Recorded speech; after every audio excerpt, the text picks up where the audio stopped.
Sejak kepemimpinan Kepala Desa Puraseda Asep Ruhiat, pelaksanaan apel pagi setiap hari Senin terus dilaksanakan hingga saat ini. Para peserta selain perangkat desa, ketua RT, kadus, dan dinmas, apel pagi ini sebagai bentuk patriotisme terhadap pemerintah desa.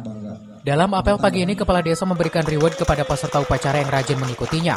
6 peserta dari RT maupun RW mendapatkan KDD seragam, hal ini sebagai dukungan dan juga dorongan bagi peserta lainnya.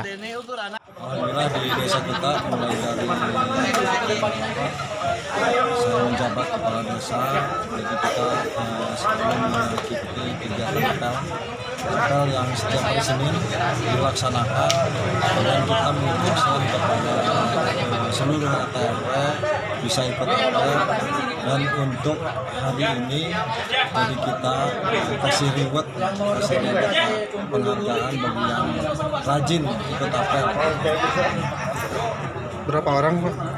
Ada 6 orang. 6 orang. Yang itu sesuai daftar hadir yang setiap minggu.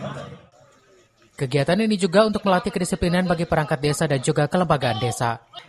Dari Lewiliang, Kabupaten Bogor, Iman Abdurrahman melaporkan.